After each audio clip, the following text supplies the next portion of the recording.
Good morning, family. My name is Mike Brown. Some of you might have seen some of my videos already. But in case you haven't, welcome to the family. But I had to jump on here this evening because once again, I was bothered by some of the things I heard on the news, and so many of you are like me. I mean, I'm a news head. I always watch the news because I want to know what's going on. I want to know what's going on in our community. I want to know what's going on around this country, and just basically, times like these, I feel like knowing what's going on in our country and what's going on in our communities is a matter of life and death. I feel like watching the news at night after work is not even enough anymore. I now, when I'm driving to work, I listen to nothing but the news because I'm worried that on my ride from the house to work every morning after dropping my kids off, I'm going to miss something huge that happened because of this president. And then if I go on a lunch break or as I'm driving from place to place during the workday, I listen to nothing but the news. Why? Because I'm worried that while I was at work for the first half of the morning before lunch, something crazy happened in this country or something crazy happened abroad that our president had something to say about and that embarrassed our nation. When I'm driving home from work, what do I do again? I put the news on. Why? Because I'm worried that from my lunchtime to the time I leave work, something else happened and our president says something stupid that once again would embarrass our country or put our communities in danger. And today was no different. Today was no different. I get in the car, and this is leaving work, and this is about 5:30, 6 o'clock. And it hits the news that our president was sitting in a meeting with both Republicans and Democrats, and they were talking about immigration. Now, mind you, when I got in the car, I'm listening at first thing in the morning. When I got in the car driving to work, I was listening because I want to know about DACA. I want to know what our president, I say that loosely, what America's president is saying about DACA. I want to know what the Republicans and Democrats were doing. I know they're trying to come to some kind of deal, which bothers me already because I don't want anything to do with what the Republicans are saying about DACA. I don't like any part of their plan. Not at all. And I feel like only the Democrats are trying to protect our immigrants, are trying to protect our dreamers. And so therefore, I don't want to hear what anybody else has to say really about it, except how in the world can we protect our dreamers, those who came to this country looking for a better life, whether it was their parents that came and they didn't know, or whether it was themselves that came to this country. Everybody came to this country looking for a better life, and no one should be denied. So I don't really care about what anybody else has to say about DACA, except for those who are trying to protect it. But the reality is they are going to make a deal on DACA at some point because they have to. So I drove to work listening to that. Turns out that while I'm at work, the president meets with both Republicans and Democrats, and they're talking about what are they going to do with DACA, what are they going to do about our dreamers, and what will immigration reform look like. While that's being discussed, President Trump stops the meeting and asks the question, and I'm trying to do the best I can to quote it, but I know I'm going to mess it up, but the sentiment is absolutely there. He basically said, why are we allowing so many people from SHIT whole countries to come here?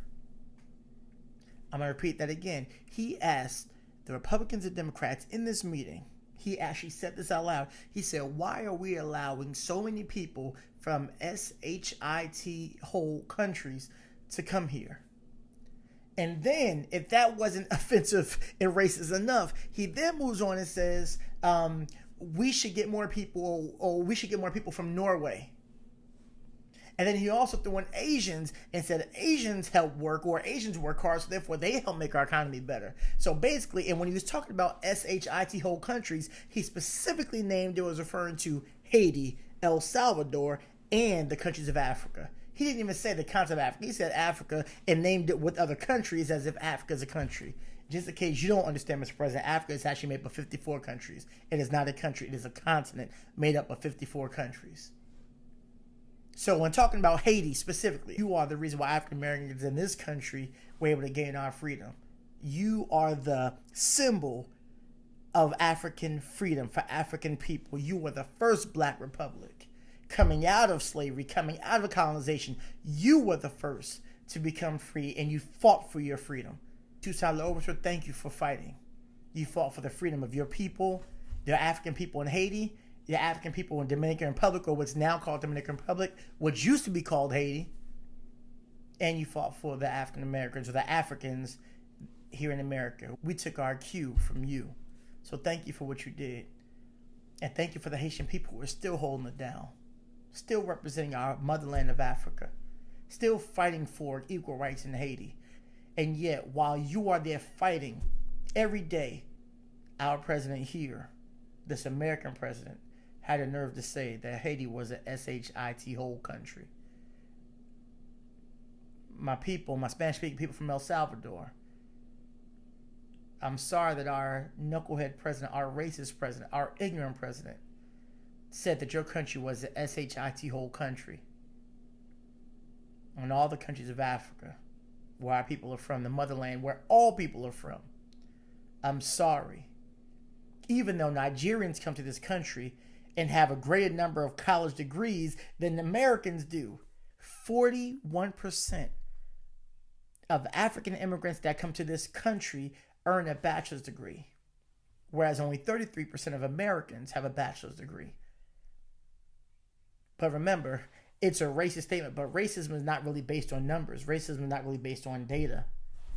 Racism is based on power. So regardless of what the numbers and the facts actually say, racism still promotes this idea that black people are poor, that we're worthless, and that white people have what they have in this country and that they're in power because they worked harder for it. And our racist president, who was an absolute beneficiary, the only reason why this mediocre white man can be in that seat is because of racism, is because of power, is because of the head start that he got, it's because of the money that was given from his family, his father, that blessed him with this real estate empire. As a matter of fact, he beat the smartest, or he beat the most qualified presidential candidate we've ever had in American history, and a woman named Hillary Clinton. Yet, a mediocre white man gained the presidency over the most qualified presidential candidate we've ever had. That's racism. That's sexism. That's what it looks like. And so this racist white man who we call president had a nerve to say that African countries, all 54 of them, and that Haiti and that El Salvador and lands like it, basically lands where people of color come from, are SHIT whole countries. And that this country needs to stop accepting them and take more people from Norway. That's what he said. And you know what?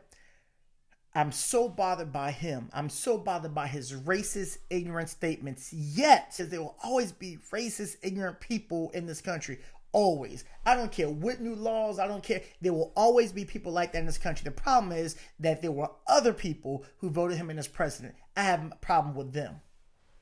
They are the people who I live around. They're the people who I work around.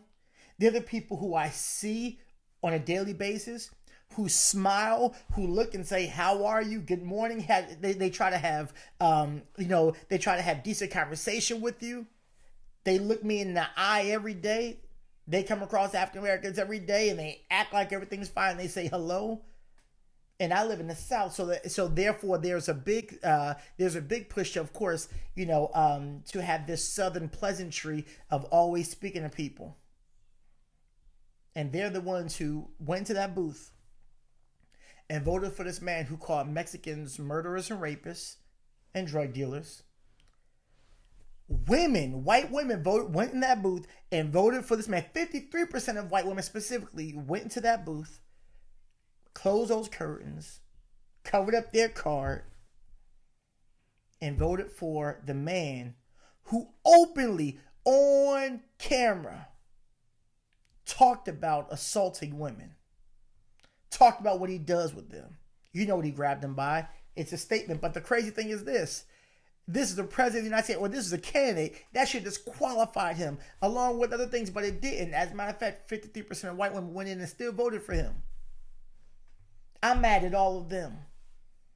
And just so you understand where African Americans stand, 94% of black women, specifically black women, 94% of black women said that his racism is inexcusable. His policies are inexcusable. His sexism, inexcusable. And 94% of black women voted against him, just as they should have. But white women, 53% went in there and voted for him and said, you know what? He's not perfect, but he'll do. They voted over the most qualified presidential candidate ever in history, who happens to be a woman. They voted against her. They voted for white male dominance, white male racism over womanhood. They still voted for him. 53%. I'm mad at them. I'm mad at the white men who continue to propagate racism and this racist structure in this country. There are those who are outward with it. There are those who, if you engage them in a 2-minute conversation, you understand exactly where they stand. But then you have a lot of white men who act like everything's okay, who act like they're on the side of justice, who talk a very, very good game, but absolutely do everything they can to keep this white male power structure in place.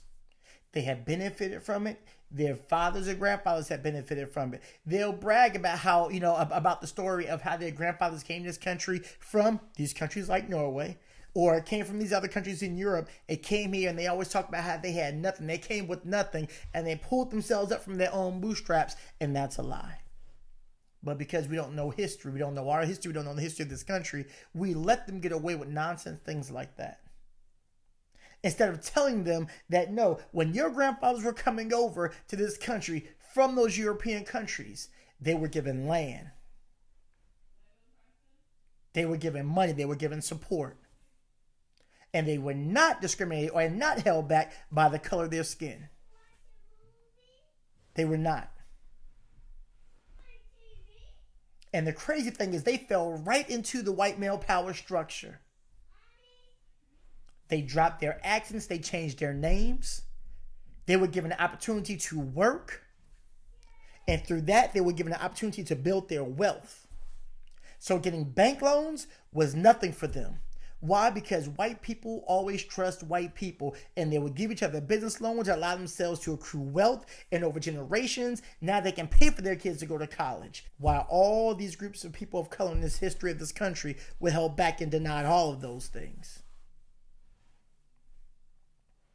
And yet, white men today love to talk about how their families, how their parents, how their fathers and forefathers pulled themselves up from their own bootstraps. No such thing. This country has had the biggest welfare system ever. And here's the thing. When it was for white people, it wasn't called welfare. It was called government support. It only became welfare, or what we call welfare, when people of color had access to it. Mind you, white women are still the greatest benefactors of everything that the welfare system has to offer.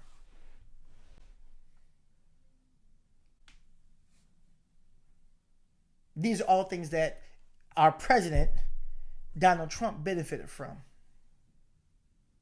And then he says that all these immigrants coming from these countries of color are SHIT whole countries. It's the president. And so today, the people of Haiti are speaking out.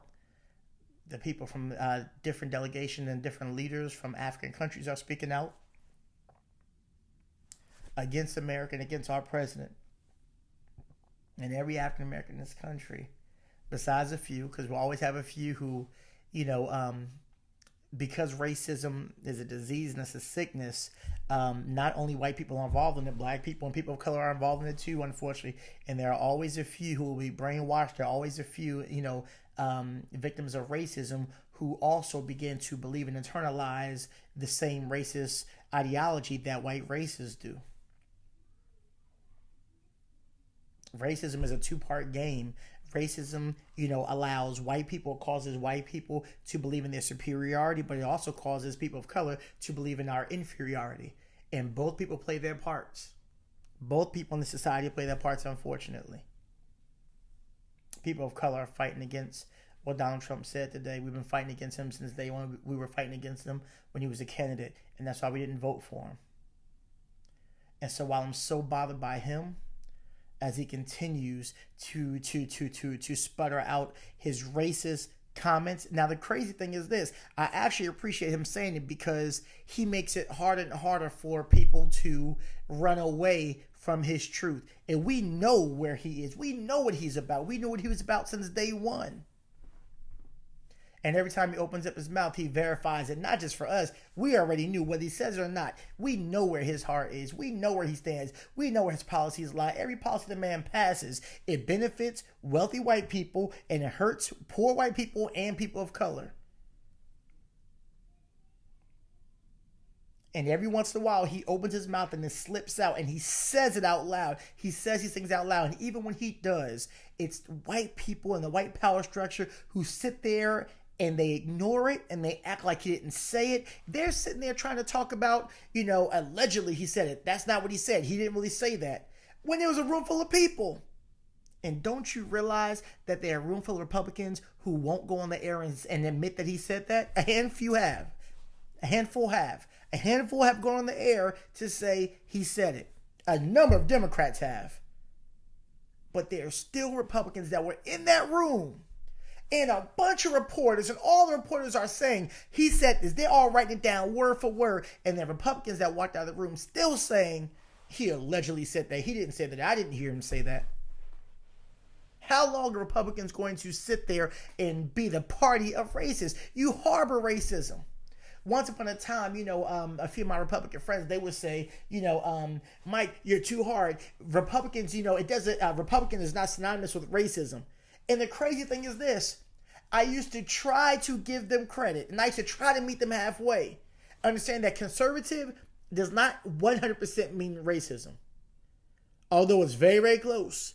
Conservative ideals absolutely do promote racism. They promote the same group of people. They influence the same group of people. They encourage the same group of people. And they work in favor of the same group of people, which is why you have the power structure looking the way it does. But I give them the benefit of the doubt and I say, okay, conservatism does not mean racism exactly. But conservatives have to step out when racist policies are being passed. Conservatives need to step away from it. And there are times when there are certain candidates who come on and say things that really, really make you have to pick a side. They've chosen the side of racism. What Donald Trump is doing is not conservative. It's definitely not liberal. It's racist. And anybody who sides with him, you are harboring racist theories, racist ideologies, and you are racist. And you're practicing racism. And you're promoting racism. And there's no running from it. So when I look at CNN, and there's always a conservative voice in there, which I really appreciate, but I can't believe how these people sit here and they continue to promote and support what he says.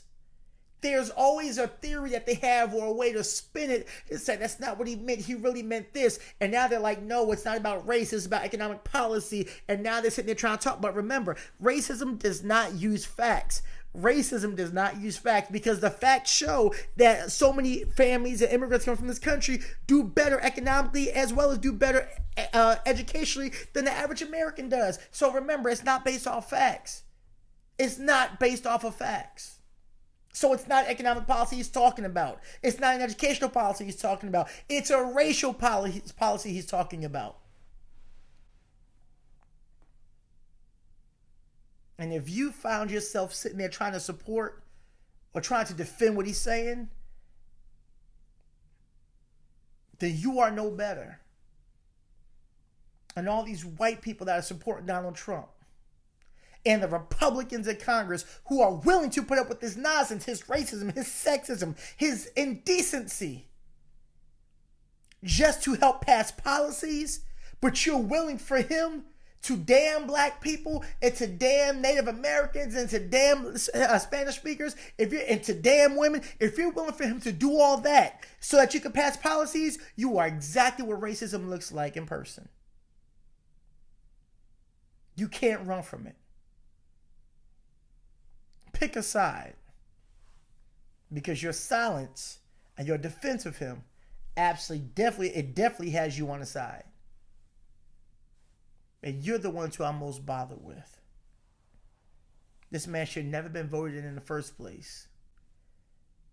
His decency does not even, or his lack of decency, disqualifies him from ever being able to hold that level of office, or really any level of office. If he worked in my organization, I would have fired him. And yet, you elected him as president of this country. Now, I know the 25th Amendment talks about impeachment, and it gives very, very specific grounds in which a president can be impeached. How about being impeached for indecency? How about we do that?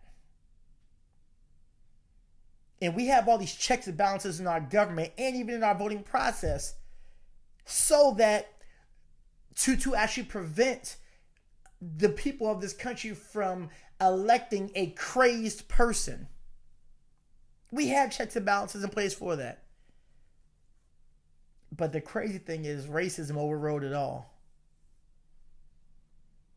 And the racism in white Americans put that man in office. He didn't hide who he was. It takes someone really, really intelligent to hide who they are, especially for an extended period of time. Whether it's good or bad, it takes an intelligent, clever person to be able to hide who they are. He's not intelligent enough. He couldn't hide who he was. He showed us from day one. And people voted for him.